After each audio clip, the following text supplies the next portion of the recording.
ناظرین کرام، ایک مرتبہ رسول اللہ صلی اللہ علیہ وآلہ وسلم ایک سفر سے واپس آ رہے تھے کہ ایک جگہ پر آپ نے پڑاؤ ڈالا۔ قریب ہی ایک بستی تھی جس میں ایک عورت کا تندور تھا۔ اس عورت نے لشکر کی روٹیاں بھی پکائیں۔ جب وہ عورت اپنے کام کاج سے فارغ ہو گئی تو صحابہ کرام رضوان اللہ علیہ مجمعین سے کہنے لگی، میں تمہارے سردار سے بات کرنا چاہتی ہوں، کیونکہ میں نے سنا ہے کہ وہ صاحب جمال بھی ہیں اور صاحب کمال بھی۔ صحابہ کرام رضوان اللہ علیہ مجمعین اسے رسول اللہ صلی اللہ علیہ وآلہ وسلم کے پاس لے آئے تو وہ عورت کہنے لگی، اے اللہ کے پیارے رسول صلی اللہ علیہ وآلہ وسلم، میں آپ سے ایک بات پوچھنا چاہتی ہوں۔ رسول اللہ صلی اللہ علیہ وآلہ وسلم نے فرمایا، پوچھئے آپ کیا پوچھنا چاہتی ہیں؟ تو وہ عورت کہنے لگی کہ میں ایک ماں ہوں، تندور میں روٹیاں لگاتی ہوں اور یہی میرا ذریعہ روزگار ہے۔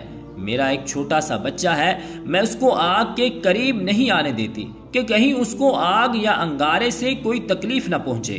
میں خود تندور کے اندر آگ میں اپنا ہاتھ ڈال کر روٹیاں لگاتی بھی ہوں اور نکال بھی لیتی ہوں، لیکن میں اپنے بچے کو گرم ہوا کے لگنے کو بھی پسند نہیں کرتی۔ تو میں نے سنا تھا کہ ساری دنیا کی ماؤں کی محبتوں کو جمع کر دیا جائے تو اس سے 70 گنا زیادہ بندوں سے اللہ پاک محبت کرتا ہے، تو اللہ پاک اپنے بندے کا جہنم میں جانا کیسے پسند فرمائے گا؟ نبی کریم صلی اللہ علیہ وآلہ وسلم نے یہ بات سن کر سر جھکایا، مبارک آنکھوں میں آنسو آنے لگے۔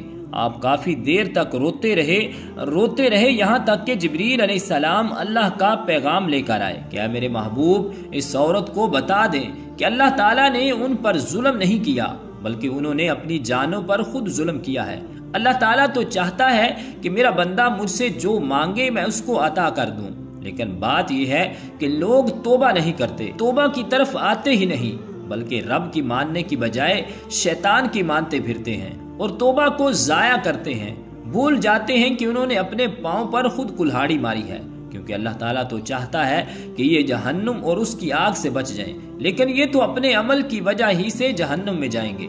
ناظرین کرام، اگر انسان سے گناہ ہو جائے تو اس کو چاہیے کہ وہ اس گناہ سے توبہ کرے، کیونکہ جب کوئی انسان گناہ کرتا ہے تو اس کے دل پر ایک سیاہ نقطہ لگا دیا جاتا ہے۔ جب وہ توبہ اور استغفار کرتا ہے پھر اس کا دل صاف کر دیا جاتا ہے، مگر اگر کوئی شخص توبہ اور استغفار نہیں کرتا بلکہ مستقل گناہ کرتا رہتا ہے تو وہ نقطہ بڑھتا چلا جاتا ہے، یہاں تک کہ اس کا دل زنگ آلود ہو جاتا ہے، پھر حق قبول کرنے کی صلاحیت اس میں ختم ہو جاتی ہے۔ لہٰذا جب بھی ہم سے کوئی گناہ ہو جائے تو ہمیں فوراً توبہ کر کے دل کو زنگ آلود ہونے سے بچانا چاہیے۔ رسول اللہ صلی اللہ علیہ وآلہ وسلم کا فرمان ہے کہ بے شک جب بندہ ایک گناہ کرتا ہے تو ایک سیاہ نقطہ اس کے دل میں لگا دیا جاتا ہے، پھر جب وہ گناہ چھوڑ دیتا ہے اور توبہ اور استغفار کرتا ہے تو اس کا دل صاف کر دیا جاتا ہے۔ لہٰذا جب بھی ہم سے کوئی گناہ ہو جائے تو ہمیں فوراً توبہ کر کے دل کو زنگ آلود ہونے سے بچانا چاہیے۔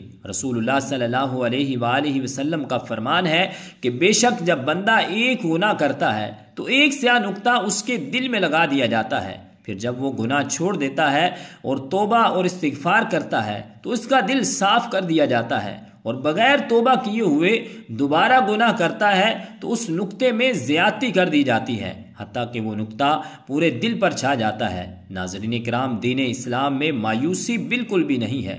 انسان خطا کا پتلا ہے، گناہ انسان کی فطرت میں داخل ہے، لیکن بہترین ہے وہ انسان جو گناہ کر کے اس پر قائم نہ رہے بلکہ فوراً توبہ کر کے اللہ تعالیٰ سے معافی مانگ لے۔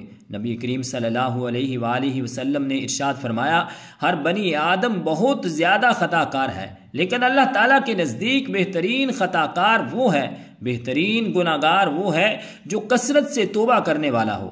نبی کریم صلی اللہ علیہ وآلہ وسلم نے فرمایا، گناہ سے صدقے دل سے توبہ کرنے والا اس شخص کی طرح پاک صاف ہو جاتا ہے جس نے کوئی گناہ کیا ہی نہ ہو۔ تو رب ذوالجلال کی بارگاہ اقدس میں دعا ہے کہ خالق کائنات ہمیں اپنے گناہوں سے سچے دل کے ساتھ توبہ کی توفیق اور ہمت عطا فرمائے۔ آمین بجاہ النبی الکریم الامین۔